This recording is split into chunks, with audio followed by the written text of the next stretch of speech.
بسم اللہ الرحمن الرحیم. السلام علیکم. یوٹیوب چینل پر طارق متین آپ کو خوش آمدید کہتا ہے. کل ہم نے بات کی تھی جنرل ریٹائرڈ غلام مصطفیٰ صاحب سے.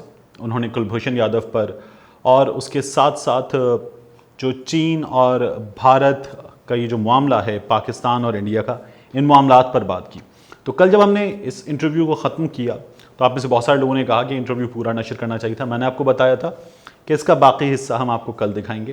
تو آج جنرل غلام مصطفیٰ صاحب سے پاکستانی سیاست، عمران خان، میاں نواز شریف اور پھر اس کے بعد اس خطے کی صورتحال، ان تمام معاملات پر بات ہوئی ہے. دیکھیے، اس خطے میں ابھی ایک جنگ ہوتے ہوتے رہ گئی ہے. اس میں لڑائی تو ہوئی، بیٹل ہوئی، but it could not change into a war. الحمدللہ، اچھی بات ہے. اگر یہ جنگ ہو جاتی ہے انڈیا چائنا کی، تو آپ کو بین الاقوامی طاقتیں صاف نظر آ رہا ہے کہ امریکہ بھارت کے ساتھ ہے، روس بیچ میں ایک دونوں کے درمیان ثالثی کا کردار ادا کرنے کی کوشش کر رہا ہے. اس جنگ میں آپ کو چین کتنا مضبوط نظر آتا ہے؟ دیکھیے، میرا خیال یہ ہے کہ اس a developing story right now. جنگ ہوتے ہوتے رہنے کی، چین ابھی جنگ کرنا چاہتا نہیں ہے. چین کی جو اسٹریٹجی جو ابھی سمجھ آ رہی ہے، اور جتنا چینیوں کو میں تھوڑا بہت سمجھ سکتا ہوں، ان کو سمجھنا بڑا مشکل کام ہے کہ وہ بڑے منصوبے کے ساتھ، لانگ ٹرم سوچ کے ساتھ، بڑے سوچ سمجھ کے قدم اٹھاتے ہیں وہ. اور یہ جو اقدام ہے ان کا، اس کو آپ صرف لداخ تک محدود نہ رکھیے اس کو، کیونکہ لداخ کرنے سے پہلے انہوں نے اور بہت سے کام کیے تھے. اب جو ہو رہا ہے، اب دیکھیے کہ بنگلہ دیش بھارت کے ساتھ بات کرنے کو اس سلسلے میں جس طریقے سے بھارت چاہتا ہے وہ نہیں ہو رہی ہے. انہوں نے کوشش کی تھی کہ اپنے فوج کو وہاں سے گزاریں، جو سینا واجد ان کا رستہ دیا ہوا بھی تھا وہاں سے بھی روک دیا گیا. ان کا ایک لیفٹنٹ کرنل نے پکڑا، پھر واپس کر دیا انہوں نے. نیپال آنکھیں دکھا رہا ہے بھارت کو، اور نیپال نے اپنا نیا نقشہ جاری کر دیا ہے. بھوٹان وہ، اور چین نے سکم کو بھی کلیم کر لیا ہے. اور اگر آپ نیپال کی تاریخ دیکھیں تو نیپال اس سے بہت بڑا تھا جتنا انگریزوں نے کاٹ کے 1814 میں کر دیا تھا. اس کو نیپال سے بہت بڑا تھا یہ. اروناچل پردیش، اس کے اوپر چین کی فوج آ کے بیٹھی ہوئی ہے. تو بھارت کو سب طرف سے گھراؤ کرنے کے بعد ابھی 3 دن پہلے جو بھارت کو جو چابہار اور ریل لائن تھی، اس منصوبے سے علیحدہ کر دیا گیا بالکل. اور چابہار جو ایک سمجھ آ رہا تھا کہ پاکستان کو بائی پاس کر کے کچھ کریں گے، میرا خیال میں چابہار وہ کچھ نہیں کر سکتی تھی. لیکن وہ جو منصوبہ تھا کہ چابہار کے تھرو وہ افغانستان پہنچیں گے اور پھر سینٹرل ایشین ریپبلکس پہنچیں گے، وہ بھی دھڑام سے نیچے آ گیا. چین بھی آ کے پہنچ گیا ہوا سارا. تو لڑائی ختم نہیں ہوئی، لڑائی شروع ہی نہیں ہوئی. چین ابھی صرف اپنے جو مورے ہیں وہ اپنی جگہ پہ فٹ کر رہے ہیں اور دیکھ رہا ہے کہ بھارت کیسے ریئیکٹ کرے گا. تو وہ بڑے سمجھ سے نیکسٹ قدم اٹھائیں گے، پھر اگلا قدم اٹھائیں گے. تو چینی کیا کرتے ہیں at the end of the day? کیا اسے لداخ پہ چپ کر جائیں گے؟ کیونکہ لداخ تبت کا ایک حصہ ہے. چین تبت بھی کسی اور کو آنے دینے کی بالکل موڈ میں نہیں ہے. اور نیپال میں بھی چین آ کے بیٹھا ہوا ہے. تو پھر بھارت کے ساتھ جنگ ختم تو نہیں ہوئی، شروع ہی نہیں ہوئی. یہ فرمائیے، کنونشنل وارفیئر جو ہے وہ اب بالکل چینج ہو گیا. ابھی ہمارے ہاں کل ہی کچھ لوگ پکڑے گئے جو بھارت سے ٹریننگ لے کر آئے تھے. محمود صدیقی گروپ، وہاں پر فائر بریگیڈ کے لوگ، عام محکموں میں کام کرتے ہوئے لوگ، جنہوں نے پاکستان اسٹاک ایکسچینج پہ اٹیک کیا وہ لوگ، جنہوں نے بلوچستان میں فورسز پہ اٹیک کیا ہے وہ لوگ. یہ جو دشمن ہمارے اندر ہوتا ہے، جس کا پتہ نہیں ہوتا کہ یہ دشمن ہے، ان میں سے دشمن کون ہے، اس وارفیئر میں چیزیں یہاں تک اتنے بگاڑ تک پہنچی ہیں. موجودہ حکومت کتنی ذمہ دار ہے؟ گزشتہ حکومت کتنی ذمہ دار ہے؟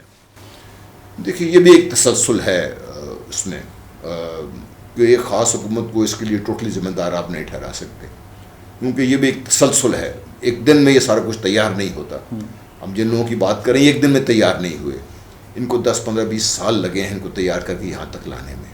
جو امیجیٹلی آپ کو سولجر نظر آتے ہیں جو مر جاتے ہیں اس میں، جس سے یہ دہشت گرد مارے جاتے ہیں، وہ تو صرف پیادے ہیں. وہ کسی وقت بھی آپ کو مل جاتے ہیں، تیار ہو جاتے ہیں. تقریباً 2 ڈھائی 3 لاکھ روپے لگتا ہے، کوئی نہ کوئی بندہ آپ کو مل جاتا ہے اس سلسلے میں. لیکن جو اوور آل نیٹ ورک تیار کرنے کے بعد ٹائم لگتا ہے اس کے اوپر، تو اس میں ٹائم لگا ہے اس کے میں. لیکن آج جو اسی صورتحال کی آپ بات کر رہے ہیں، ہم جیسے لوگ بہت عرصے سے یہ شور مچا رہے تھے کہ پاکستان حالت جنگ میں ہے. پاکستان کو اندرونی طور سے، چاہے وہ معاشیات ہوں، چاہے پاکستان کا ایک جو ہے سوشل فائبر ہو، چاہے پاکستان کی جو پالیٹکس ہو، چاہے پاکستان کا میڈیا ہو، اس سب میں کسی نہ کسی طریقے سے پاکستان کو اندرونی طور پر کمزور کرنے کے لیے جو منصوبہ بندی ہے وہ کر لی گئی ہے اور اس پہ کام ہو رہا ہے. کوئی ایک دفعہ کچھ آپ کو نظر آتا ہے کہ کسی ایک شعبے میں زیادہ آگے بڑھ جاتی ہے بات, کچھ دفعہ آپ کو دوسرے شعبے میں بات بڑی بھی نظر آتی ہے. لیکن جس کو 5th جنریشن وارفیئر کہتے ہیں, جہاں پہ کوشش یہ ہوتی ہے ملک کو اندرونی طور پہ اتنا کمزور کر دیا جائے کہ وہ خود ہی دھڑام سے نیچے گر جائے, وہ ایک لڑائی میں پاکستان پچھلے کافی سالوں سے پاکستان اس لڑائی میں مبتلا ہے, اور آج آپ سامنے دیکھ رہے ہیں جس کی آپ بات کر رہے ہیں. ٹھیک. میاں نواز شریف کی 2 حکومتیں آپ نے آن ڈیوٹی دیکھی. ایک حکومت جو گزشتہ حکومت تھی وہ آپ نے دیکھی, اس کا تجزیہ کیا آپ نے.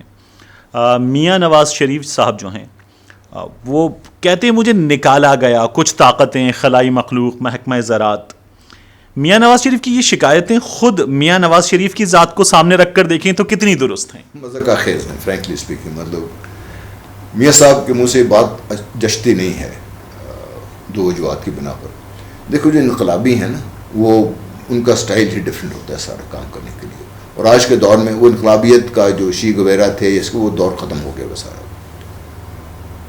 دوسری بات کہ افواج پاکستان پہ جو الزام تراشی کی جاتی ہے کس حد تک دوسرے کے ساتھ تک غلط ہے. دیکھیے تو تاریخ کا ایک حصہ ہے, اس سے میں اگر ڈینائی کروں تو میں بھی سمجھوں گا کہ بھی میں اپنے غلط آدمی رہ رہا ہوں. افواج پاکستان کا پاکستان کی سیاست نے ایک رول رہا ہے, اس کو اب ڈینائی نہیں کر سکتے. اس کا ایک پیداوار میاں نواز شریف صاحب خود تھے. اس کے بعد جو کچھ ہو رہا ہے, میاں نواز شریف صاحب کہتے ہیں میں نکالا گیا, تو نکالا جس طریقے سے گیا کہ ان کو اس میں ابہام کہاں پر ہے, مجھے اس میں ابہام نظر نہیں آیا اس میں, اس لیے کہ پاناما تو ہماری سو کالڈ اسٹیبلشمنٹ نے یا محکمہ زراعت کا کریشن نہیں تھی, وہ تو ایک ہوا واقعہ اور وہ آیا سب کے سامنے. آج بھی اگر آپ دیکھیے تو میاں نواز شریف صاحب نے چند سمپل سوالوں کے جواب دینے تھے. انہوں نے جب ٹی وی پہ تقریر کی وہ کچھ اور تھی, جب نیشنل اسمبلی میں بات کی تو اور تھی, پھر جب عدالتوں میں کیس پہنچا تو کچھ اور تھا, جب جے ٹی کے سامنے پہنچا تو کیس اور تھا, آج کچھ کیس اور ہے. باہر آگے انہوں نے کہہ دیا تھا کہ ہیں بھیا ذرا اثاثے زیادہ, تم کو اس سے کیا, تمہیں اس سے کیا. حیران کون بات ہے, تمہیں اس سے کیا. پھر دیکھیے میں ان لوگوں میں سے ہوں جنہوں نے میاں نواز شریف صاحب کو سپورٹ کیا, ووٹ بھی دیا. اچھا جی, وہ اس لیے کہ میں یہ سمجھ رہا تھا کسی اسٹیج پر, اور یہ انسان غلطیاں کرتا رہتا ہے, انسان اپنی سوچ بھی بدلتی ہے, چیزیں بہتر سمجھنا شروع ہو جاتا ہے. یہ ووٹ آپ نے میاں صاحب کو, میں روک رہا ہوں آپ کو سوری, جو پچھلی حکومت تھی تب دیا تھا یا 98 میں دیا تھا؟ میں نے میاں صاحب کو جناب علی 2008 تک میاں صاحب کو ووٹ دیا. اچھا. اور میں میاں صاحب کو میں نے کوشش بھی کی تھی کہ اپنی طرف سے جو ایک ناقص میری عقل ہے اس کو استعمال کرتے ہوئے ان کو رائے دوں, جب وہ واپس آ رہے تھے. صحیح. تو میں نے کچھ پوائنٹس لکھ کے دیے ان کو, کسی دوست نے کہا تو میں لکھ دیا ان کو. تو ان کا جو چند ایک جو آف ہینڈ جو بلٹ پوائنٹس بعد میں کہا یہ بنا کے دیں, میاں صاحب اتنا پڑھ نہیں سکیں گے, ٹائم نہیں ہے ان کے پاس. تو ان میں سے چند ایک پوائنٹس میں آپ کے سامنے بات میں نے کہا جی میاں صاحب جب آپ تشریف لا رہے ہیں پاکستان میں تو پھر آپ کو مشرف سے یہ فوج سے الجھنے کی ضرورت نہیں ہے. اس کا مطلب ایک تو یہ ہے میرے لیے, ایک مشرف صاحب آلریڈی ایسے گون چلے جائیں گے, وہ نہیں ٹھہر سکتے اس میں, تو اس لیے آپ کو وہاں پہ الجھنے کی ضرورت نہیں ہے. دوسرا, آپ جب پاکستان آئیں گے تو آپ کو نیشنل ریکنسیلیشن کی بات کریں, قومی یکجہتی کی بات کریں, کیونکہ 2007 کے حالات دیکھتے ہوئے آپ کو میری بات. تیسرا میں نے کہا میثاق پاکستان کی بات کریں آپ, کہ چند ایک ایسی چیزیں جو پاکستان کی عوام کے لیے, پاکستان کی سلامتی کے لیے بہت اہم ہے, جو کریٹیکل ہیں. اب مل کے بیٹھ کے سیاستدان فیصلہ کر لیں اور وہ اب لکھ دیں کہ یہ ریڈ لائن ہی کراس نہیں ہوگی, ڈیمز بننے اب بنیں گے, کوئی حکومت اس کو روکے گی نہیں, اور جو اس قسم کی جو چیزیں پاکستان کے انٹرسٹ میں ہے. پھر میں نے ان سے ایک عرض یہ کی تھی کہ آپ جب پہنچیں گے اپنے گھر تو کسی ایک کونے میں لائٹیں آن کر کے ایک چھوٹا سا ٹیبل ہم ساتھ رکھ کے بیٹھیے گا, پھر لکھیے گا کہ آپ کے ساتھ 12 اکتوبر 1999 ہوا کیوں. آپ اس کی لکھیں اور یہ دیکھیے کہ کیا ہوا, کیا غلطی, کیا وجہ تھی. وہ فوج جو ایک ٹوٹلی آپ کے ساتھ تھی, مشرف صاحب بھی ٹوٹلی آپ کے ساتھ تھے, سڈنلی کیا ہوا سارا کچھ, ان کو لسٹ کیجیے اور اس میں اپنی غلطیاں کوتاہیاں تلاش کیجیے, ان کو دور کیجیے. تو میاں صاحب کس حد تک اس بات پہ گئے ہیں وہ آپ کے سامنے. کوئی جواب آیا وہاں سے؟ وہ ایک دن میں اسی طرح کھڑا تھا, مجھے فون آیا کسی کا کہ جی آپ لاہور آئیے. میں اس وقت پنڈی رہتا تھا کہ میاں صاحب آپ سے ملنا چاہتے ہیں. میں نے کہا خرید میں تو نہیں ملنا چاہتا ہوں. نہ ہی میں نے اسی کو خواہش کا اظہار کیا ہے، نہ میرے اسی کو تمنا ہے، کیونکہ سیاسی میرا کوئی عزائم نہیں ہے. انہوں نے کہا جی میاں صاحب نے کہا ہے کہ جو پوائنٹ صاحب نے لکھ کے دی تھی آ کے ان کو ذرا سمجھائیں ان کو. میں نے کہا اگر یہ بات میاں صاحب کو سمجھانے کی ضرورت ہے تو پھر میں سمجھتا ہوں کہ بھائی ان کو میری ضرورت نہیں ہے اس میں. ٹھیک.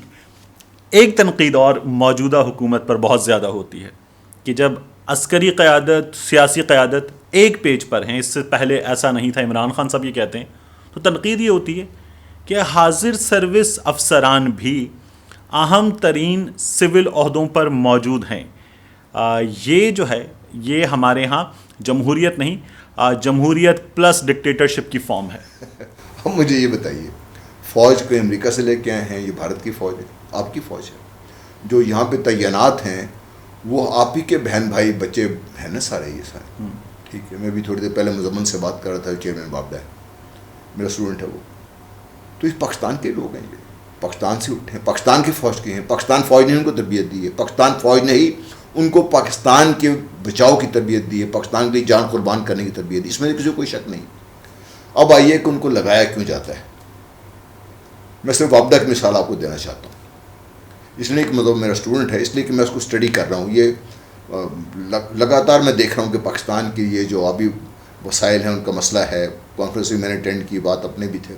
پھر میں یہ بھی دیکھ رہا تھا کہ پاکستان کو جو بجلی کے جس بحران کا سامنا ہے، مسئلہ بجلی کی کمی کا نہیں ہے اتنا زیادہ. مسئلہ یہ ہے کہ بجلی اتنی مہنگی ہے کہ آپ کی کوئی انڈسٹری کمپیٹیٹو رہتی ہی نہیں ہے. آپ گھروں میں بجلی کا بل نہیں دے سکتے تو باہر آپ دیکھیں کیا حالت ہے. اور اس کرنے والے جو لوگ ہیں وہ یہ حکومت نہیں ہے، اس میں ایک تسلسل ہے، خیر وہ الگ بات. تو وابڈا والوں نے جب زمن کو لگایا گیا تو اس وقت بڑی انگلیاں اٹھی تھی. اب دیکھیں کیا ہوا ہے. مزمل جب سے آیا ہے، محمد ڈیم کے بارے میں لوگوں کو اندازہ نہیں ہے. تقریباً میرے خیال 2000 کے قریب مقدمات تھے جن سے نپٹا گیا ہے. جو مسائل تھے دوسرے ختم کرنے کے بعد محمد ڈیم پہ کام پورے زور و شور سے شروع ہو چکا ہوا ہے. یہ دیامیر بادشاہ ڈیم جس کے بارے میں جنرل مشرف سے کام پہلے بات ہوتی تھی، مشرف کے وقت سے شروع ہوا. 80 میں پیپر ورک شروع ہوا تھا، 1980. اس وقت سے دیکھیے نا، یہ پیپر ورک میں اس میں ڈاکومنٹ بن گیا کہ نہیں، کس نے کیا؟ مشرف نے جا کے کوشش کی کام کرنے کی. مشرف نے ابھی کل جب پرائم منسٹر گئے ہیں وہاں پہ تو بہت تنقید ہوئی کہ یہ جی یہ پہلے کئی دفعہ اوپن ہو چکا ہے. پھر پرائم منسٹر نے منصوبے کا آغاز نہیں، افتتاح نہیں کیا. انہوں نے کسی ایک خاص حصے کا افتتاح کیا. بہت بڑا جائنٹک یہ منصوبہ ہے، اس پہ بہت سارا کام آلریڈی ہو چکا ہوا ہے.